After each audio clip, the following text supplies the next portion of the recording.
우리 대한예수교 장로회 통합 측 교리문답집이라고 있습니다. 이제 얇은 책이 하나 있는데 제가 어디다 뒀는지 찾아보려고 했더니 안 보이더라고요. 아마 책꽂이 어딘가 꽂혀 있는 것 같은데 이게 얇다 보니까 잘 안 보였습니다. 좀 보여드리려고 했는데 아무튼 그 책에는 이제 세례 교육을 하기 위해서 이제 뭐 나눠주고 또 거기에 있는 질문지 가지고 또 이제 이야기를 나누게 됩니다. 그 책에 보니까 사람의 제일 되는 목적이 무엇입니까? 라는 질문이 있습니다. 우리 성도님들 기억나세요? 뭐라고 대답했는지? 사람의 제일 되는 목적이 무엇입니까? 이렇게 물어보면 뭐라고 대답하십니까? 하나님을 영화롭게 하고 영원토록 하나님을 즐거워하는 것입니다. 이게 이제 책에 있는 답입니다. 하나님을 영화롭게 하고 영원토록 하나님을 즐거워하는 것. 그리고 또 다른 질문이 있어요. 그 중에 또 많은 질문 중에 이런 질문이 있습니다.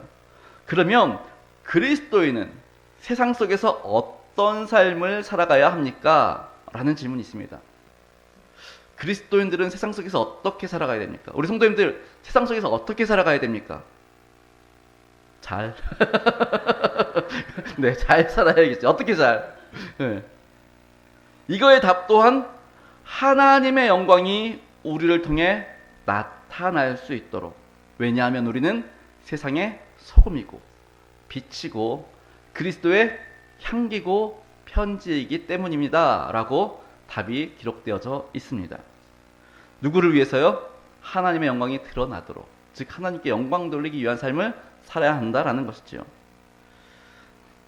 그리고 그 책의 거의 맨 앞쪽에 다음과 같은 질문이 있습니다. 예배는 무엇입니까?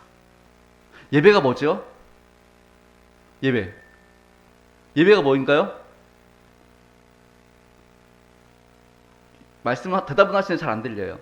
자신 있게. 예배는 뭐죠? 하나님께 드리는 감사, 또 영광, 또 뭐 자꾸 물어보니까 뭐 틀린지 하시는데 다 맞습니다.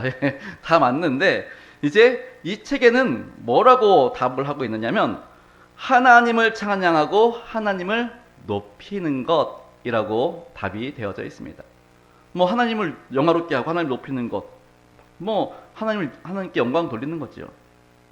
결국 사람의 제일 되는 목적이나 우리가 세상 속에서 살아가는 삶의 모습은 예배자라는 겁니다.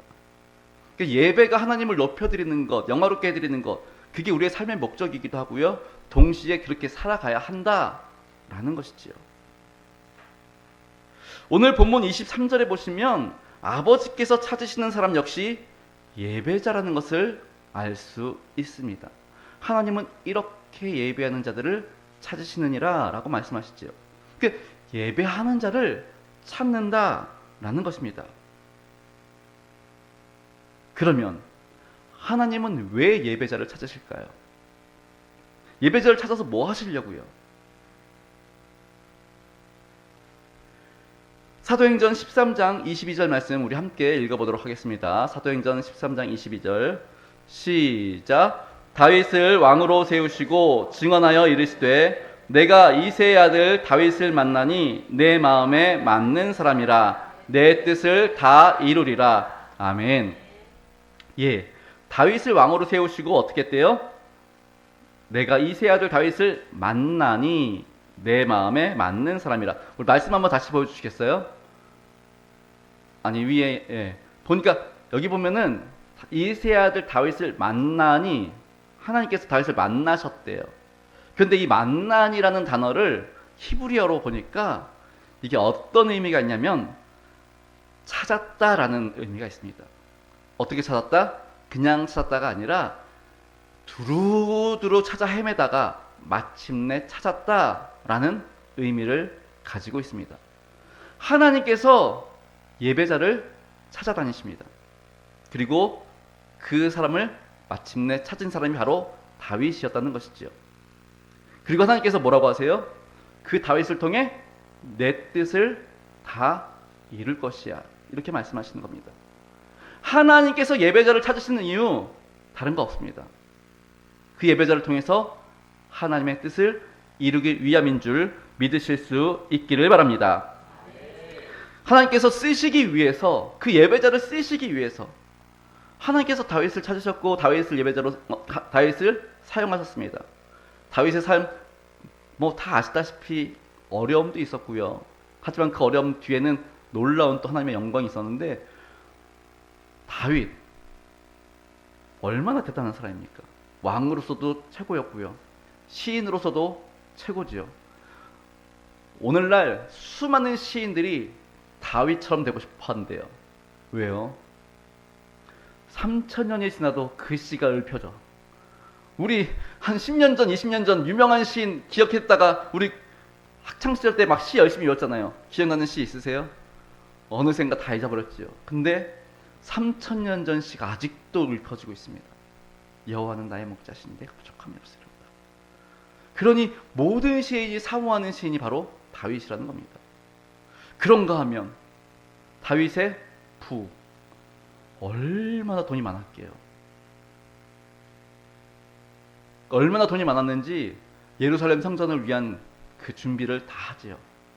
그런가 하면은 법궤, 하나님의 성으로 법궤를 들여올 때 7걸음에 한 번씩 소를 드렸대요. 소가 도대체 얼만데, 도대체 얼마나 가야 되는데 7걸음에 한 번이래요. 얼마나 많은 소가 도살되었겠습니까? 근데 그 많은 소를 살 정도로 돈이 많았던 거지요. 그러니까 다윗은 모든 걸 다 가진 사람입니다. 어떻게 그렇게 가질 수 있어요? 다윗 과거에는 그냥 목동이었잖아요. 아무것도 없는 그냥 목동이었잖아요. 그런데 하나님이 그 다윗을 찾으셨어요. 그리고 하나님이 다윗을 통해서 하나님의 뜻을 이루기 시작하니까 모든 것을 다 하나님으로부터 공급받게 되었습니다. 그래서 다윗이 부와 권력과 그리고 명예를 다 가진, 정말 우리 그 말 아세요? 엄친아 엄마 친구 아들, 정말 그 누구도 따라갈 수 없는 엄친아가 되었습니다. 정말 누구도 따라갈 수 없는, 정말 부러움의 대상이 되는 다윗이 되었습니다. 그런데 이 다윗은 우리 중 누구라도 될 수 있다는 겁니다. 왜요? 하나님이 찾으시기만 하면. 우리가 하나님 앞에 예배자로 바로 서고 그 찾으시는 한 사람이 우리가 된다면 우리 역시 다윗처럼 하나님의 일꾼이 되어서 하나님의 뜻을 이루어갈 수 있는 한 분 한 분 되실 줄 믿습니다. 오늘 본문은 너무나 잘 알고 있는 이야기지요. 예수님께서 사마리아 수가성에 있는 우물 곁에 있을 때 한 여인이 이제 물을 기르러 오게 됩니다. 그녀는 몇 번 이혼했대요? 5번 이혼했대요. 그리고 지금은 또 다른 남자랑 살고 있다고 합니다. 지금도 5번 이혼하고 6번째 산다 그러면은 야, 대단하다. 그런데 2000년 전에 5번 이혼했다고요? 말도 안 되지요. 저희 부모님 세대만 해도 재혼한다는 건 있을 수 없었습니다. 정말 뭔가 되게 특별한 일 아니면. 그럼에도 불구하고 5번, 2000년 전에. 도대체 이 여자가 얼마나 매력적이길래 남자들이 이혼 여인에도 불구하고 저 여자랑 살고 싶어 했을까라는 생각을 해보게 됩니다. 아무튼 그렇게 매력적인 여인이었지만 그녀의 삶은 만족함이 없는 삶이었고 목마른 인생이 되어서 정말 그 무엇으로도 채울 수 없었습니다. 그렇게 목마름으로 정오에 사람들을 피해서 물을 기르러 오지요. 목마름으로 참된 쉼을 얻지 못하고 있는 여인을 한 남자가 기다리고 있었습니다. 바로 예수님이시지요. 이 여인은 예수님과의 대화를 나누며 자신에게도 영원히 목마르지 않는 물을 주어서 물 기르러 오지 않게 해달라고 부탁을 합니다. 예수님은 이 여인과 계속해서 대화를 하면서 목마른 인생이 만족한 삶, 목마른 인생에 더 이상 인생의 목마르지 않게 되는, 정말 그 목마름을 해결할 수 있는 방법, 그것이 하나 있다라고 말씀해 주십니다. 그게 바로 오늘 본문 예배의 자리라는 것입니다. 예배를 통해 하나님과의 만남이 이루어지는 순간 우리의 목마름은 해결될 줄 믿습니다. 더 이상 나 혼자가 아닌 세상 끝날까지 우리와 함께 해주시겠다고 말씀해 주신 예수님이 우리와 통행함으로 이제 외로운 인생이 아니라 풍성한 기쁨을 누리는 삶이 되는 것입니다. 나는 안 돼, 나는 이것밖에 될 수 없어 라는 자괴감에서 빠져나와서 이제 능력 주시는 자 안에서 모든 것을 할 수 있습니다 라는 고백을 할 수 있게 되는 것입니다. 이 모든 것이 예배를 통해 하나님을 만나고 예배를 통해 하나님과의 관계가 회복되어질 때, 그리고 우리가 그렇게 예배자로 살아갈 때 하나님으로부터 임하는 놀라운 은혜인 줄 믿으실 수 있기를 바랍니다. 그래서 예배가 중요한 겁니다. 예배가 우리의 인생이고요, 예배가 우리의 삶의 전부입니다. 그래서 모든 고통과 슬픔과 아픔 속에서도 예배할 때 그 예배 가운데 찾아오시는 그 하나님으로 인해서 우리는 우리 아까 장로님 기도처럼 위로받게 되는 거고요, 새 힘을 공급받게 되는 줄 믿으실 수 있기를 바랍니다. 오늘 말씀을 읽다 보면은 재미있는 말씀이 나옵니다. 이 사마리아 여인이 예수님께 말합니다. 우리 조상들은 저기서 예배 드리라고 하는데 이스라엘 유다 사람들은 예루살렘에서 예배를 드려야 되는데요, 이렇게 말하죠. 그랬더니 예수님 뭐래요? 이 산에서도 말고 저 산에서도 말고. 이게 무슨 말이에요? 물론 예루살렘 성전 굉장히 중요합니다. 그런데 예수님 말씀하시는 것은 예루살렘 성이 중요하지 않다는 게 아니에요. 더 중요한 게 있다는 겁니다.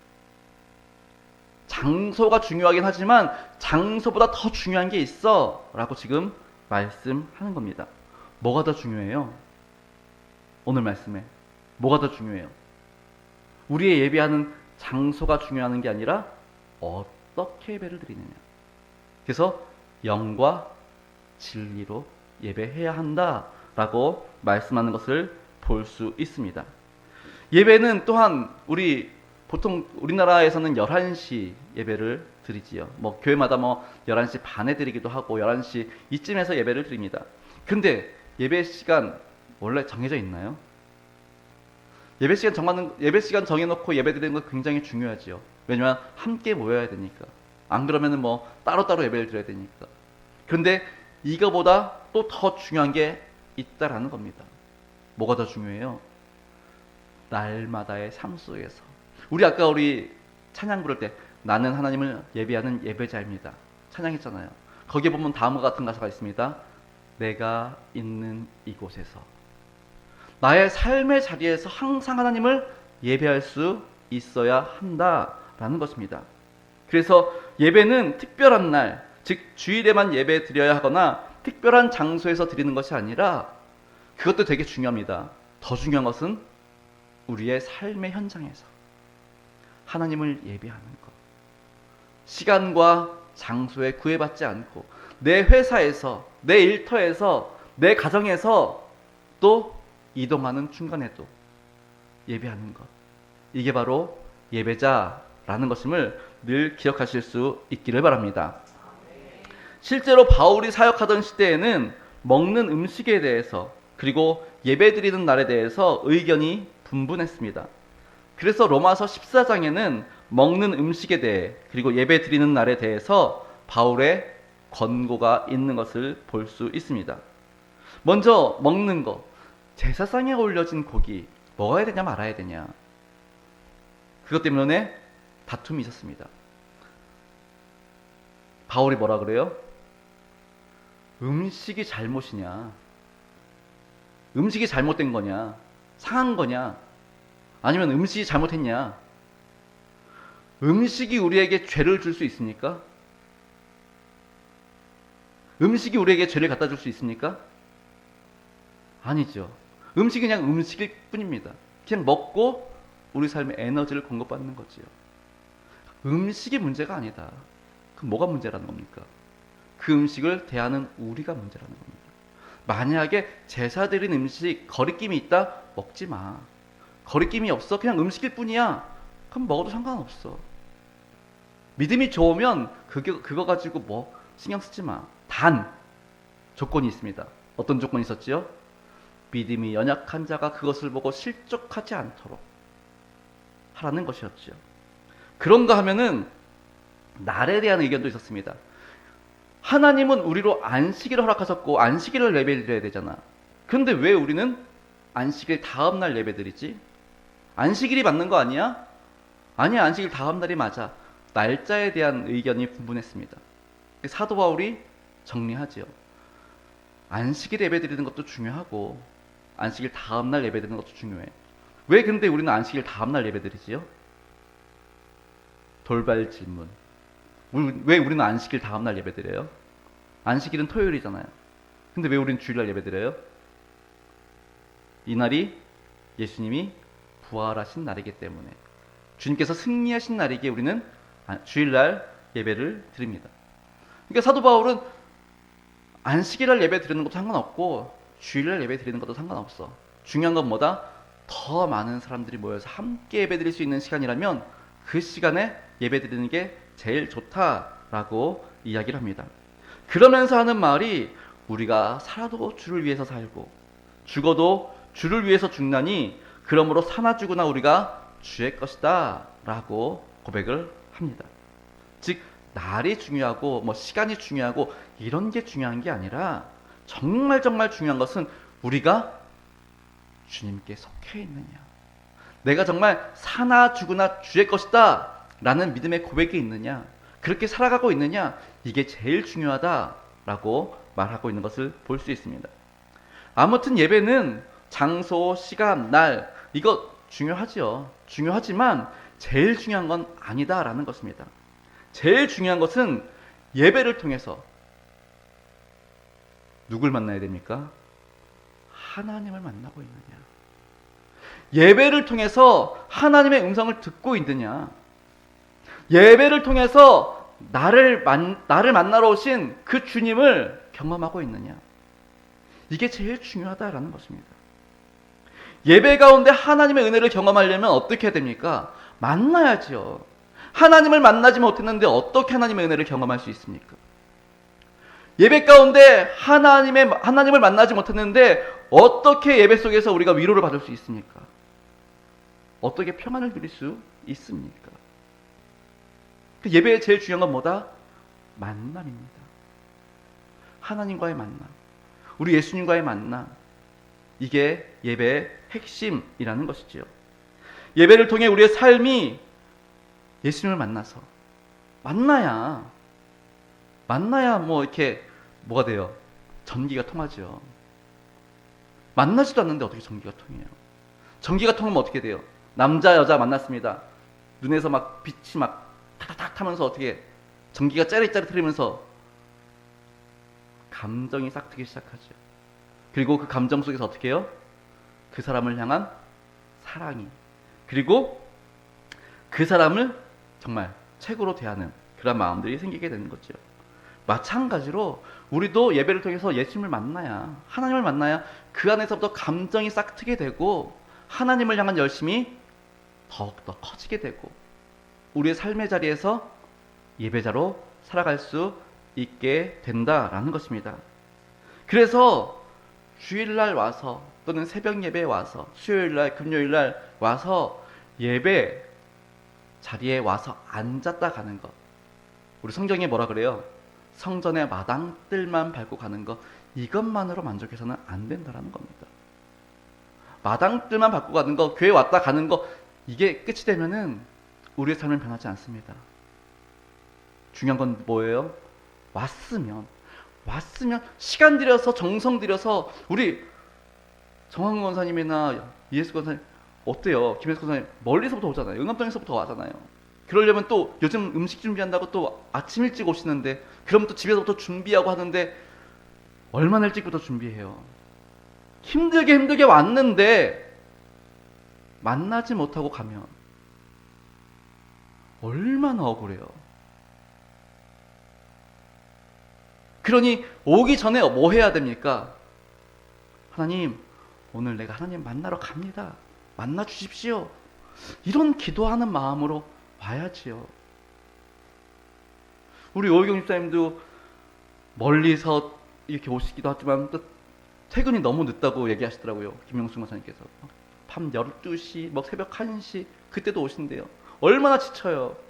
그럼에도 불구하고 주일날 나와서 예배 드리려고 힘쓰고 애쓰고 그러고 왔는데 그냥 왔다 그냥 가면은 얼마나 억울합니까?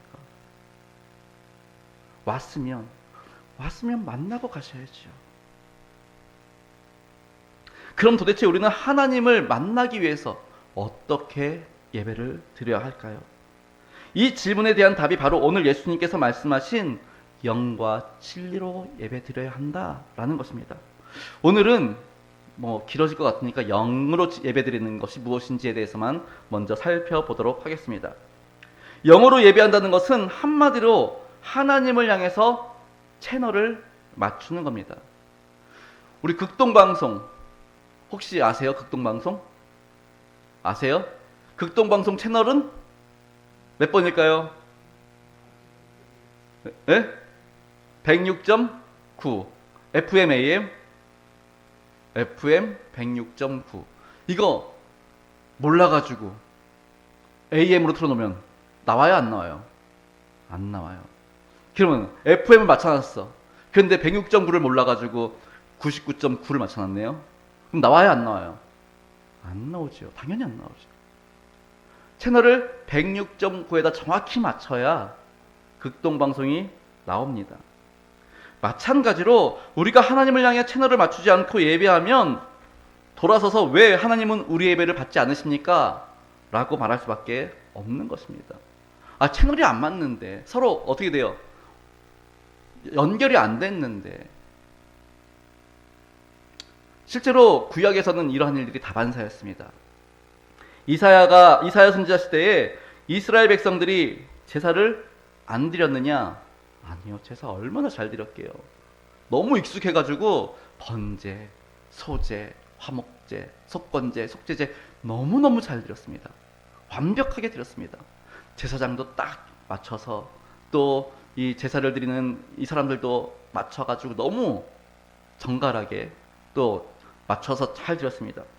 그런데 하나님은 이사야 선지자에게 하시는 말씀이 그겁니다. 나 더 이상 너희들 제사 받고 싶지 않아. 너희들이 드리는 그 제사, 그 피 이제는 싫어. 그렇게 말씀하시는 거예요. 아니 누가 제사 드리라 그랬어요? 하나님이 제사 드리라 그래놓고 이제 그 제사 받기 싫대요. 이사야서를 잘 읽다 보면은 그 이유가 다름 아닌 야 너희들 그렇게 예배 드려놓고 그렇게 제사 드려놓고 삶의 자리에서는 가난한 사람들 핍박하고 욕하고 저주하고 어떻게 해서든지 자기 욕심 부리고 그게 무슨 예배야. 그래서 나는 주일날만 그렇게 제사 드리러 와가지고 제사 드리는 그러한 형식적인 거 나 싫어. 안 받아. 그렇게 말씀하시는 거예요. 우리의 예배를 점검해 볼 필요가 있지요. 하나님이 받으시는 예배를 드리고 있는가? 아니면 정말 이사야 선지자 시대처럼 나 너희들 예배 안 받아. 그런 형식적인 거? 그게 뭐야? 그 형식적인 예배는요. 하나님을 영화롭게 하지도 못할 뿐만 아니라 오히려 하나님을 가증스럽게 만드는 겁니다. 하나님을 속이는 거예요. 내 삶은 엉망진창이면서 주일날 나와가지고 예배드리고 하나님 용서해 주세요.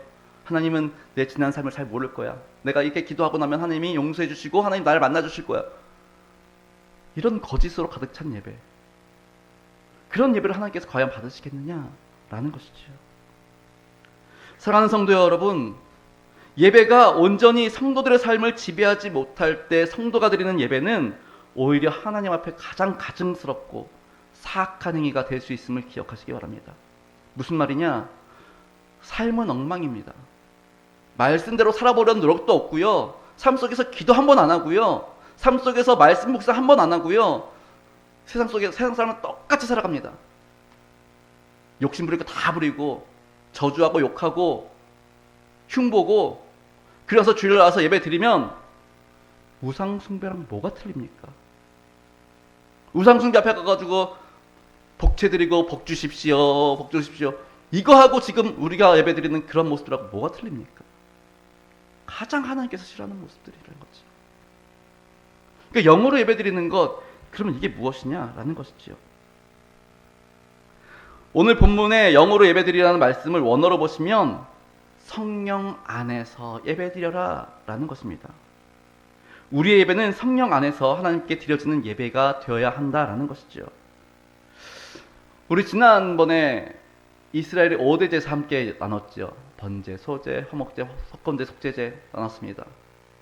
그런 예배 요소가 우리의 예배 가운데 있어야 된다라고 말씀을 드렸고요. 사실은 이 다음에 또 뭘 얘기해야 되냐면은 성막에 대해서도 얘기를 나눠야 됐습니다. 근데 이제 또 금방 또 대림절이 다가오니까 그냥 간단하게만 말씀드리고 다음에 또 기회가 되면 말씀드리겠습니다. 우리 성막에 가면은, 성전에 가면은 처음에 뭐가 있습니까? 뜰이 있죠, 뜰. 거기서 이제 가축들 잡아 죽이고 제사 올립니다. 그러면은 그 뜰 안으로 들어가면 뭐가 있죠? 성소가 있죠, 성소. 성막으로 들어가면 성소가 있습니다. 성소에는 세 가지 기물이 있대요. 뭐가 있죠? 첫 번째, 촛대가 있죠. 금촛대가 있습니다. 그 다음에 향단이 있습니다. 그리고 세 번째는 진설병을 올려놓는 상이 있었습니다. 여기서 향단은 하나님께 향을 올려드리는 것. 그래서 오늘날 기도라고 말합니다. 진설병은 뭐죠? 그 무교병을 이렇게 올려놨던 거기 때문에 하나님의 말씀, 오늘날 하나님의 말씀이라고 이야기를 합니다. 그리고 금초대는 불을 켜놓는 거지요.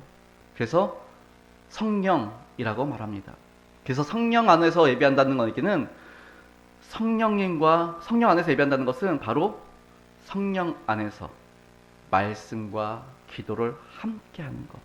이게 상호 교환되는 것. 성령 안에서 성경을 읽어야 되고요. 성령 안에서 기도해야 되고요. 기도하면서 성령의 도우심을 구해야 되고요. 기도하면서 말씀을 읽어야 되고요. 말씀을 읽으면서 성령의 도우심을 받아 말씀을 깨달음을 얻어야 되고요. 기도하면서 성령의 음성을 들을 수 있어야 되고요. 이게 바로 성령 안에서 예배하는 모습이다라는 것입니다. 그래서 성령 안에서 예배드리지 않으면 우리 가운데 치유가 일어나지도 않고요. 우리 가운데 회복이 일어나지도 않고요. 우리 가운데 하나님의 위로도 받을 수 없게 된다라는 것이지요. 그래서 성령 안에서 예배드리려면 준비를 잘해야 됩니다. 어떻게 준비해야 돼요? 기도, 말씀, 이거 준비 잘해야 됩니다. 그래서 아까도 말씀드렸지만 우리가 예배를 어떻게 해야 된다고요? 장소, 시간 중요한 게 아니라 우리가 있는 이곳에서, 내 삶의 자리에서, 가정에서든지 직장에서든지 아니면은 이동하는 곳이든지 그곳에서 말씀을 묵상하고요. 그곳에서 기도할 수 있어야 하는 것입니다. 이것이 바로 성령 안에서 예배하는 예배자의 모습이라는 것이지요. 우리 성도님들, 오늘의 예배를 위해서 얼마나 많은 기도로 준비하셨습니까? 사실 다니엘 기도회를 시작할 때 부담이 있었습니다. 왜냐하면 멀리서 오시는 분도 계시고요. 그리고 또 안 해보던 걸 하려고 하니 좀 거리낌이 있을 수도 있고요. 부담감이 있을 수 있고요. 그리고 또 늦은 시간 하잖아요. 8시부터 10시까지 하니까 피곤하잖아요. 사실 부담감이 있었습니다. 그래도 하자고 했으니 어떻게 해야 돼요? 제가 또 정말 새벽마다 그리고 틈날 때마다 기도하면서 하나님, 이번 다니엘 기도를 통해서 하나님 영광 받으시고 우리 포도원교회 놀라운 성령의 역사가 일어나게 해주십시오 라고 기도하면서 준비를 했습니다. 저는 다니엘 기도회를 통해서 이미 하나님으로부터 놀라운 응답을 받았습니다. 그러니까 제 기도에 대한 응답이 아니라 다니엘 기도회 시작하고 한 셋째 날, 월요일 날이었죠. 월요일 날 저녁에 갑자기 막 제게 찬양을 막 주시는 거예요. 근데 이거는 다니엘 기도에서 지금까지 불렀던 찬양도 아니고 그 말씀을 함께 나눈 적도 없습니다.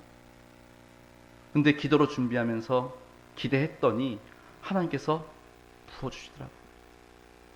우리 성도님들, 오늘 예배를 위해서 어떤 준비를 하고 오셨습니까? 하나님께서 주실 은혜를 얼마나 사모하셨습니까? 우리 다음 주부터는, 오늘 이후부터는 예배를 위해서 이렇게 준비하면 어떨까라는 생각을 좀 해봅니다. 우리 한번 띄워주시겠어요? 첫 번째, 시작. 주님, 오늘 제게 무엇을 말씀하시기 원하십니까? 두 번째, 시작. 주님, 제 안에서 그리고 저를 통해 무엇을 이루시기 원하십니까? 세 번째, 시작. 주님, 제 삶의 어떤 부분이 변화되기를 원하십니까? 아멘. 이 세 가지 물어보고 오시면 좋겠습니다. 예배의 자리에서 하나님, 오늘 어떤 말씀 제게 하길 원하세요? 주님, 제 안에서 제가 어떤 부분이 변했으면 좋겠나요? 그리고 하나님, 저를 통해서 하시고자 하시는 일이 무엇인가요? 이러한 질문들을 통해서 예배의 자리에 나오신다면 하나님이 우리에게 필요한 또 우리가 궁금해하는 이 질문에 대한 답을 주시지 않겠습니까? 이렇게 기도로 준비하는 것, 이게 굉장히 중요합니다. 그리고 말씀과 기도로 우리의 삶을 계속해서 예배자 되게 하신다면 우리의 삶의 현장에서도 놀라운 은혜가 있게 될 줄 믿습니다. 제가 이제 다른 교회에서 이제 사역을 하고 있는데 그런 분이 계셨어요. 정말 신앙생활 되게 열심히 하세요. 그리고 삶의 자리에서도 정말 그리스도인으로 살려고 되게 애를 쓰시는 분이세요. 근데 회사에서 맨날 왕따 당해. 왜 왕따 당하세요? 그랬더니 회식 자리에 가면은 다들 술 마시는데 술을 안 마셔. 그리고 회식 자리에 가서 막 이렇게 어울릴 때 잘 안 어울려요. 못 어울려요. 그래서 이제 자리는 그 자리에 있긴 하지만 그러니까 막 사람들이 좀 왕따 시키는 거예요. 근데 그 가운데 어떤 사람이 있냐? 교회 다니시는데 안수 집사님이신데 같이 술 마시면서 어울리는 분이 한 분 계시는 거예요. 그러니까 그분이 이분한테 와가지고 아유 신앙생활 열심히 하고 또 회사 생활도 열심히 해야지 사람들과 어울려야지 또 좋은 거지 좋은 게 좋은 거라고 그렇게 얘기하시는 안수 집사님이 계셨대요. 근데 그 사람 때문에 좀 이렇게 왜냐면은 야 저 사람도 교회 다니는데 왜 너는 술을 안 마시고 같이 안 어울리려고 그래? 자꾸 이러는 거예요. 그러니까 막 힘든 거예요. 그러다가 이제 과장님이 집안에 우환이 닥쳤습니다. 자녀가 갑자기 아프기 시작하고요. 그리고 아내가 교통사고를 당했습니다. 과장님이 누굴 찾아올까요? 누굴 찾아올까요? 술 마시면서 함께 친하게 지냈던 그 안수 집사님을 찾아갈까요? 아니면은 항상 거리를 두고 어울리지 못했던 이 성도를 찾아올까요? 당연히 이 사람을 찾아오지요. 왜요? 우리가 사회생활할 때는 네가 좀 잘 어울리지 못하는 것 같은데 내가 보니 네가 정말 그리스도인이야. 네가 정말 예수 믿는 사람이야. 그러면서 기도를 부탁하더라는 거예요. 우리 삶의 자리에서 예배자가 되면 힘들 수 있습니다.